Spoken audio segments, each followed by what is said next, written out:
Radha recording studio सतौर चौक।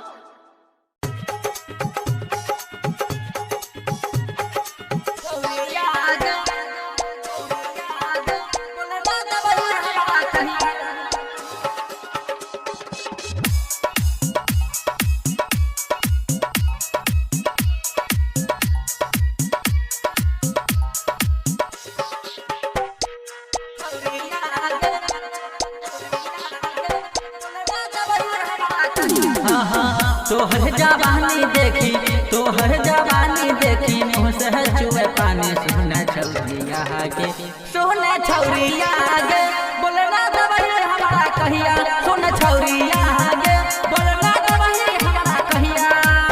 तोहर जवानी देखी मुँह से चुए पानी सोना छौरिया गे सोना छौरिया गे बोलना दवाई हमारा कहिया सोना छौरिया गे बोलना दवाई हमारा कहिया। अच्छा सपना देखै छी की प्रेजेंटेड बाय एबीएस एंटरटेनमेंट।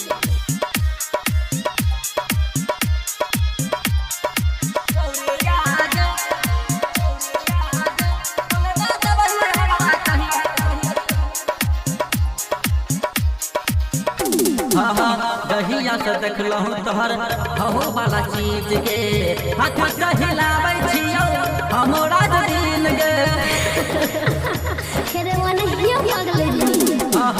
दहिया से देखलियो तोहर हहो वाला चीज गे हाथ से हिलाबै छियौ हमरा दिल गे तोहर हम फोटो लाके सतही चीर गैया में सोना छौरिया गे सोना छौरिया गे बोलना दवाई हमारा कहिया सोना छौरिया गे बोलना दवाई हमारा कहिया। तोरा बाप के कहै छियो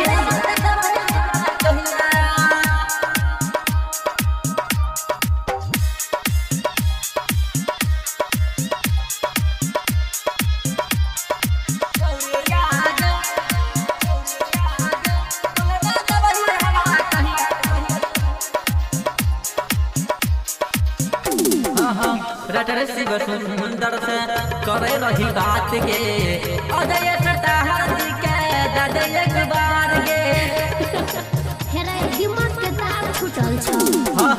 रटर शिव सुंदर से करे रही बात गे अजय सटाहर जी के दादे एक बार गे चंदन सुमन सीके पीछा रहो पर सोना छौरिया गे बोलना दवाई हमारा कहिया सोना छौरिया गे बोलना दवाई हमारा कहिया। अच्छा ठीके छै हरिया आबे दे। राधा रिकॉर्डिंग स्टूडियो सतौर चौक।